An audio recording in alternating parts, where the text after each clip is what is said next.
an idea this might happen. Former Baylor baseball star, who's now the hitting coach, recruiting coordinator, has been a part of 12 Baseball, a select youth and high school program out of Katy, Texas. Zach joins us on Sic'Em 365 Radio. Do you blush when I say former star baseball player at Baylor? Well, as the years add up, it keeps getting further and further away. So I think I keep getting better and better is what it sounds like. What does this reaching back to the past, bringing people together, you and I have traded some text messages with what the interviews with Mitch and Steve Smith, among others, the reaction on Thursday. Zach, what does this mean now that you're back involved, and do you feel like it's just time? Well, I think first and foremost, it's been a long journey for a lot of us that are coming together here. Mitch being first and foremost, and whether I was a part of it or not, I certainly felt like Mitch was deserving of the job and the right person for the job. And in this moment, if they were going to make a change, I felt like he had waited his turn. He had put the time in and had success on multiple fronts in our game, in our state. One with the Kansas City Royals and scouting for a year, where he did some unprecedented things as a first-year scout, and two at McLennan Community College, and just reviving that program and really bringing it to unmatched, unparalleled levels of its past. So, I think it was his turn. It was his time. We all know as an alumni base what he did with Smitty and Hoot and Barry and Mark Reardon to help build that program at Baylor, that we all were fortunate to grow and play in and have a lot of success in. So, at the end of the day, us having an opportunity to come back together and build our family back together and do it right there where we started is big time for all of us. How big is it also? I mean, you mentioned like bringing it all together, but to bring it back and to bring back some of that nostalgia, which sometimes can be, difficult to rekindle, but for Baylor baseball fans that have kind of drifted away from the program, getting the heart of the order, rebooted and back to where it was, and people back in the stands because they know, what it was when all you guys were there together before as players, and of course, Mitch as a coach. Well, I think the biggest thing is the word family. When I was being recruited by Mitch to Baylor, I'm a Midwest guy from Des Moines, Iowa, and really, didn't have any idea where Baylor University was, what it stood for, what its athletic department was.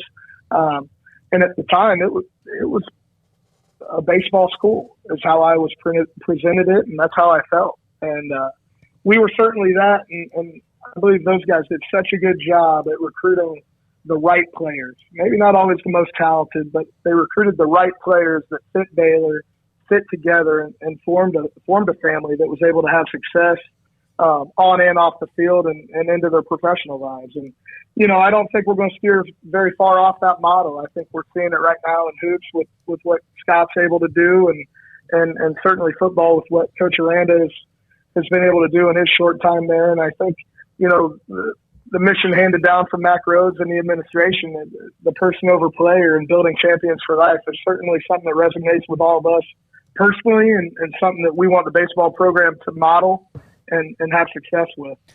So, Zach, take us through your side of things when it's announced that Steve Rodriguez is no longer with the program. The search starts, and eventually, obviously, Mitch Thompson is the guy that Mac Rhodes lands on. But what was it like getting that call or text or whatever it was from Coach Thompson, and just kind of take us through that process and ultimately your return to Baylor? Well, obviously, when these things happen, they happen fast. And it's kind of like you sit around and wait for something to happen for a decade almost, and then it happens, and you're like, well, hold on a minute, I got all this other stuff going on, and right. And we built this thing down here into a monster, and it's a good monster, and it's providing for a lot of people and helping a lot of kids and families navigate this crazy world of travel baseball and now softball. So, and I was a pretty important cog in that, and it's right in the time of the year where it's not real opportune for me to be stepping out of anything. So it was a stressful couple of weeks, quite honestly. And these are people I care about and people that have worked hard with me to help build this thing and presented me opportunities above and beyond whatever I thought was a reality when I took that position 6 years ago. But on the other side of it, the pull and the pull from Baylor and the pull from Mitch and just the unbelievable opportunity to come back and try to rebuild and regrow our family and the love for Baylor baseball in the community with the alumni base and with the state of Texas, really, from a baseball standpoint. Just rebuild that reputation, and that's what excited me the most, was being able to give back to a place that I love so much and care so much for a guy that I consider, a lifelong friend and my mentor, on this side of things. So really just an unbelievable opportunity that I couldn't pass on, and I'm so excited to be, really deep into it already. So. Zach, for a lot of people might think, okay, all of a sudden there's a pipeline because of where you were and now where you are. That's not necessarily the case. You still have to earn the trust or whatever for players who eventually want to come to play for Baylor and also perhaps be a part of what you're doing as well. Did you have much relationship with your group of players you were helping in Baylor before? Absolutely. For whatever reason, we were going through a period of time where A&M, becomes an SEC program, and the University of Texas is hot, and Texas Tech is hot in the state, and TCU's got it going a little bit. So anytime there's that, the Texas kids all tend to gravitate towards, what's good at the moment. And quite honestly, the SEC, from a marketing standpoint, does such a good job with college baseball, or they have been doing such a good job, that that's what the kids see, and those are the programs that they and their families are really drawn to. Now, that said, there are plenty of good players in this state, and plenty of good players that would love to be a Baylor baseball player.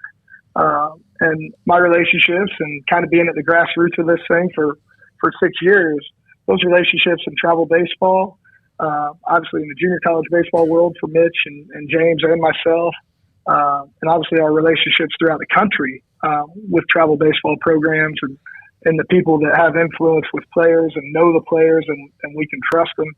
I think there are some really good advantages to get a head start and hopefully get this thing back on its feet quicker than somebody that's been in college baseball, for the last 6 years. I just think there's a trust factor with the families in the Houston area. The beauty of Mitch is one of the most recognized faces in baseball, in the state, in our state, and really throughout the country. So, I think we're going to pick up and get going pretty quick here and trying to build some life, take care of the kids that are on campus right now that are dying to have some success and be developed and grow into not only a good player and good person, but also be a part of something special and be a part of a winner. And I think, we're gonna do our darndest to get that going for them, and while we're adding pieces along the way to make us better. By the way, Zach played football and, of course, was a catcher in high school, won state championships, and, of course, had the great run at Baylor as well. Coach Thompson, Mitch told me that the fact you were a fullback, your tough as, grind it out mentality, you worked hard every day, your mentality. Can you, is that easy for you to coach in young kids, young men? Is it difficult? Well, I think anytime you can provide a vision to a young person in this day and age and share with them, your experiences and what you've learned along the way. And I think, one of my greatest messages to kids is like, hey, I've seen a lot of players and a lot of players from a young age, and the guys that continually work, and that's work on your skill, work in the weight room, work to get faster, work to get more flexible, work to stay healthy, work on your diet, work on getting proper rest. Like the guys that really commit to it, no matter their baseline skill level, those are the guys that are kind of built to last in this game. And those are the guys that eventually, it may not happen right away, but eventually, they start to pass the others and they end up having a great deal of success. So I'm a believer that you got to start with a baseline skill level. I think the individual's makeup and work habits certainly can elevate them off of that baseline skill level. What we're looking for, honestly, is both. We want guys that are driven and passionate about getting better as individuals, but also want to be great teammates with a high level of skill coming in. And I think that combination, which is pretty cliche for what everybody wants. But I think that combination of people and then, Coach Thompson's ability to build team is kind of a deadly combo for us if we can get the right kids involved in it. Zach, I did speak with Hoot Jonigan. He was in Denver or somewhere right now. It's 65 degrees, so we hate him, because that's right. So will you please tell me the story about a young kid coming in from the Midwest in Iowa, the Plains, and you're playing for Baylor, and they tried to get you guys as a team ready for the Heat in Houston at the Rice Regional, and and they, you sweat a lot, right? And I was a sweater and still am today. Yes, sir. Can you tell me about how they tried to prepare you and the bodies of the teams for that regional and what happened? Well, Smoke, like, here we are, and we're watching the selection show Monday. I'm a fifth-year senior, and I just know they're going to put us at Rice in the humidity, and here we are. And sure enough, I believe we were the 3 seed, and Arizona State was the 2, but we're going down to Houston. So, immediately I'm just putting as many fluids and electrolytes in my body as I can for the week prior. And I'm about as hydrated as a human being can actually be, I think. But, before you go into the hyperhydration phase, which isn't good either. But, so then the NCAA decides I'm part of the random drug test. Well, when you do that and you're that hydrated, they can't get a good pH reading on your urine until you're less hydrated. So I have to go run around the Rice parking lot on the first night of the regional, basically to sweat out everything I had prepared for the weekend. And then we were rained out that first night, so we had 2 games the following day. And I told those guys I'm going to need an IV after this one pretty quick. So but we're fortunate. I think I did get an IV in between games, but. Yeah, just one of those deals, man. Like, can't control it, but tried to do the best I could to be prepared for it. But the NCAA got us on that one. Yeah, well, and again, you were negative. I mean, just one. Just random. Zach would have been like, "Listen, I can give you samples. I can give you lots of samples. You can have all you want. I don't know how much you're going to like that's right. You could have watered the grass in the entire city of Houston. Did you in the second game start cramping? I did. I believe so. It was actually it may have been in the first game against Rice. I started cramping in about the 7th inning, and we were down at the time, and they had the national pitcher of the year on the mound, Eddie Dagerman, and I knew we were going to have to turn around and play Arizona State in an elimination game. So I kind of had to make a smart decision and wanted to be able to, play in that game and get us to the next day if possible. So I believe I took myself out of the Rice game and went and got some IVs and a little cool down, and then got on to the next game. The unfortunate part is I believe my spot came up in the lineup with the bases loaded later in the Rice game, and we would have had a chance to maybe bridge the gap a little bit, but it wasn't meant to be that day. Heard a lot of great things about you. Remember you as well. Zach Dillon, again, hitting coach, recruiting coordinator for Baylor Baseball with us on Sic'Em 365 Radio. Zach, there's been a lot of talk about the scholarship situation in college baseball. I know that could be changing and all of that. But when you look at the game today, you mentioned the SEC markets itself well, and obviously, having Ole Miss win yesterday is going to further that. But what are kind of the must-know, knowledgeable things about college baseball and its current landscape that you guys feel like you need to focus on? Well, I think, taking over a program in the state it's in right now for us, there's some advantages right now with the transfer portal and kids not having to sit out a year to move on and do that. So you can do some things now that maybe, 5 years ago weren't possible, taking over a situation like this and hopefully, get old a little bit quicker. I think if you took the average age of the teams that were in the NCAA tournament and certainly the teams that were in the super regionals, you're probably looking at older clubs. There weren't a whole lot of first year freshmen contributing at a really high level. I think Oklahoma's leadoff hitter was one of our guys down here. He's a true freshman. I've got a pretty good sample size from that class in our program, and there just wasn't a lot of contributors on NCAA tournament teams. Brad Rudis today, and then was another one that contributed for them as a first-year freshman on the mound. I think to answer your question, concisely, I think there's more options to get players from more places right now, and I think recruiting is changing, and I think we're seeing that shift this summer. College baseball went into kind of for whatever reason, that softball model where it got really, really early, 8th, 9th, 10th grade, and everybody's trying to beat everybody to the punch on kids. Well, I think what we've seen is the transfer portal slow that down a little bit. So now, we're getting closer to that older timeline where you evaluate a kid as a